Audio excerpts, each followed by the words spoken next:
सभी ने देखा है आजकल, काफ़ी मीडिया कवरेज भी है, टीवी पे है। जिस तरह उन्होंने चाइनीज़ आर्मी का जो दिखाया है एटीट्यूड और बिहेवियर ट्रूप्स के साथ, नॉर्मली क्या है, पीस टाइम में इस तरह का बिहेवियर कोई आर्मी करती नहीं है। पाकिस्तान से को हम फेस कर रहे हैं, चाइना के आर्मी को भी फेस कर रहे हैं। दिन रात हमारे सोल्जर, उनके सोल्जर सामने आमने सामने रहते हैं कई पोस्टों में, लेकिन इस तरह बिहेवियर होता नहीं रहा है। ये बड़ा अनयूजुअल बिहेवियर जो पिछले दो एक डेढ़ दो महीने से चल रहा है, और बड़ा होस्टाइल बिहेवियर रहा है। ये ऐसी सिचुएशन जब आती है, जब वॉर लाइक कंडीशन हो जाती है, जब एनिमी इंटेंशंस जो हैं बड़े कुछ गड़बड़ होते हैं। क्या एनिमी चाहता है कि आपको प्रोवोक करूं और आप कुछ एक्शन करें, तो उसको एक मौका मिल जाए इंटरनेशनल मीडिया के लिए और इंटरनेशनल कम्युनिटी के लिए कि साहब उस कंट्री ने ये किया था, इंडिया ने किया, इसलिए मुझे करना पड़ा। तो इसको जस्टिफिकेशन करने के लिए चाइनीज़ आर्मी इस तरह प्रोवोक कर रही है कि अल्टीमेटली वो हमको फोर्स कर दे, जैसे 62 में कि हिंदुस्तान ने जो है बॉर्डर आउटपोस्ट हमारे हमने ऑक्यूपाई किया, फिर उन्होंने उसको अटैक किया। तो ये सिचुएशन अभी फिर हो रही है। इसके अलावा ये भी कहा कि चाइना ने लार्ज नंबर्स में आर्मी बटालियंस मूव किए हैं बॉर्डर के पास, और कई सारे वहाँ कंफ्यूजिंग पॉइंट्स हैं जो बड़े मुश्किल हालात वाले हैं। और भारत भी, इंडियन आर्मी ने भी काउंटर डिप्लॉयमेंट किया है, ये उन्होंने स्वीकार किया है, उसमें भारत ने भी अपनी ताकत बढ़ाई है।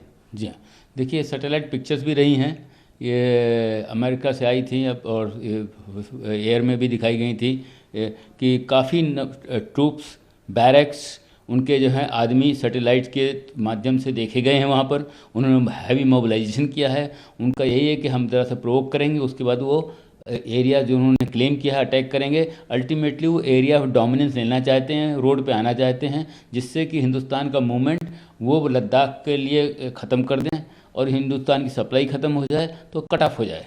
That is one. सेकेंडली वो डोमिनेंट पोजीशन में कि नीचे की जो पहाड़ियाँ हैं, नीचे का जो स्थान है, वो इंडियन आर्मी से कट ऑफ हो जाए। तो उन्होंने मोबिलाइजेशन किया है, लेकिन जब ये देखा गया कि मोबिलाइजेशन हुआ है, तो काउंटर मेजर्स तो लेना ही है हिंदुस्तान ने, क्योंकि अब चाइना डिक्लेयर्ड एनिमी है।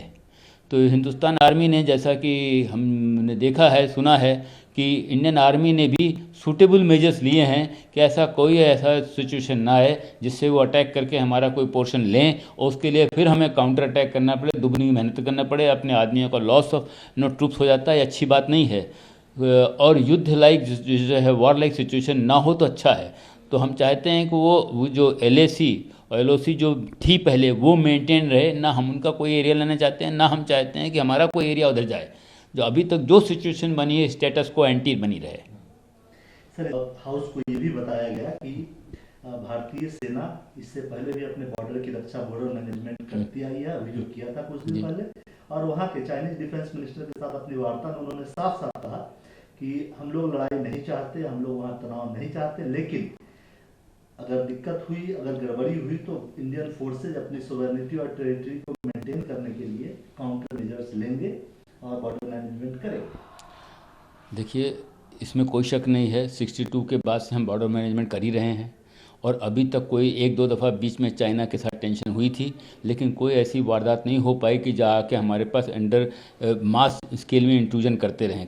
छोटे छोटे वो इंट्रूजन करते रहें, जैसे आतंकवादी इधर कर रहे हैं बारामूला में और इस सेक्टर कश्मीर, इस तरह उनकी भी ट्रूप्स आती रहें, छोटे मोटे पेट्रोल भेज दिया, ये भेज दिया, ये अपनी दिखाने के लिए प्रेजेंस कि हम हैं, हमने ज़मीन छोड़ी नहीं है जो क्लेम किया। लेकिन वो हमारे भी ट्रूप्स बराबर उसको बॉर्डर देखते रहे हैं, तो उन्होंने कोई ऐसी हरकत की नहीं है। अब ये हुई है, और इसके लिए जो है, ये अब इंडियन आर्मी को प्रिपरेशन करनी है और करनी चाहिए। क्योंकि अगर कोई सिचुएशन ऐसी आती है कि हम we don't want to be the first to attack, but अगर ज़रूरत पड़े तो we want to attack in such a way that we are in dominant position. हम कोई उनकी टेरिटरी ले लें, इसके पहले वो हमारी टेरिटरी लें। लेकिन युद्ध कोई अच्छी बात नहीं है। कोई जो जीतता है वो भी हारता है, जो हारता है वो तो हारते ही हारता है, क्योंकि युद्ध से दोनों का नुकसान होता है और काफ़ी इकोनॉमी पर असर पड़ता है। कोई युद्ध एक दिन नहीं होता है, काफ़ी प्लेन डिस्ट्रॉय होते हैं, ट्रूप्स डिप्लॉयमेंट होती है, प्रिपरेशन चलती है महीनों। आप तो ये देश के ऊपर बहुत बड़ा खर्चा है। लेकिन अगर कोई सलूशन नहीं निकलता है और युद्ध हमारे पर थोपा जाता है, तो हमारे पास कोई अल्टरनेटिव बचा नहीं है। हमने अपनी सॉवरेनिटी को इंटैक्ट रखना है। हम किसी को ढूंढने झेल नहीं सकते। और अब वो जो इंडिया है वो 1948 और 62 का नहीं है। अब अगर देखा जाए, हम ये नहीं कहेंगे सुपर पावर हैं, लेकिन हम नियर टू सुपर पावर हैं, और प्रॉब्ली 1-2 साल के हम सुपर पावर हो जाएंगे। हमें बनने की ज़रूरत नहीं है। हमें नेवल स्ट्रेंथ हमारी बड़ी अच्छी हो गई है, आर्मी भी बहुत मॉडर्नाइज हो गई है, एयरफोर्स की जो कमियां थी अब प्रधानमंत्री जी उसको पूरी कर रहे हैं, रक्षा मंत्री जी। तो एक स्टेज आ जाएगी जब हम पैरेलल टू अमेरिका हो जाएंगे, तो हम क्यों डरें। सर एक रक्षा मंत्री जी ने सर रक्षा मंत्री जी ने और प्रधानमंत्री जी ने भी कल ये कहा था कि हमें सदन में एक रेजोल्यूशन पास करना चाहिए कि हम सेना के साथ खड़े हैं ताकि उनका मनोबल बढ़े। क्या लगता है ये अच्छी बात है? बहुत इम्पॉर्टेंट बात है, क्योंकि जिस तरह बीच में कुछ ऐसे तत्व आ गए थे कि जिन्होंने सेना की कार्रवाई पर, सेना के साहस पर उन्होंने शक जताए थे कुछ पॉलिटिकल पार्टीज़ ने। हमें नाम लेने की ज़रूरत नहीं है, सबको पता है। और इस तरह क्या है, सेना का मनोबल थोड़ा सा फ़र्क पड़ता है कि अगर देश को सेना के ऊपर विश्वास नहीं है तो सेना के जवानों का भी विश्वास जो है देश के ऊपर फिर टूटता है। कितना करने के बाद देखिए वहाँ पर जो है सब अपनी जान देने को तैयार हैं। वहाँ जब आदमी पोस्ट पर रहता है तो उसको घर बार की परवाह नहीं थी।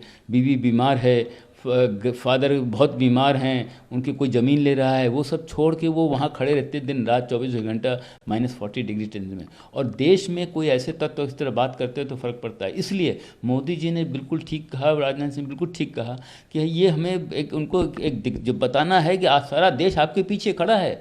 आप खाली वहाँ पर देश की परवाह कीजिए और लड़ाई ज़रूरत पड़े तो लड़िए और दुश्मन को कंटेन कीजिए। बाकी हम आपकी जो है रक्षा करने के लिए तैयार हैं। आपका वेलफेयर, आपके फैमिली का वेलफेयर, आपकी उनकी ट्रीटमेंट, उनकी फाइनेंशियल, वो हमारी रिस्पॉन्सिबिलिटी है। तब अगर उसको इन चीज़ों का कोई वो नहीं रहेगा तो वो लड़ेगा।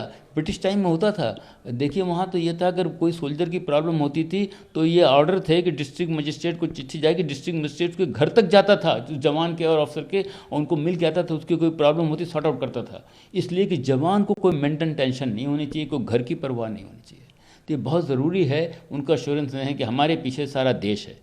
अगर हमें परवाह है, हमें पता है अगर मेरी फैमिली कुछ हो गया, हमें परवाह करनी होती, सब हमें देख लेंगे। अगर कल को मेरी मृत्यु हुई तो हमें परवाह नहीं, हमारे घर बार जो है देख जाएगा, हमारे बीवी बच्चों को पढ़ाई का, उनके रहने का कोई प्रॉब्लम नहीं होगा। अगर हमें इतना, अगर हम इसी चीज़ में मन डूबे रहे तो हमारा नेचुरली मनोबल नहीं होगा, हम लड़ाई नहीं लड़ सकते। तो ये बहुत ज़रूरी है। अड़ी सोमवार से शुक्रवार शाम 6 बजे सिर्फ TV9 भारतवर्ष पर।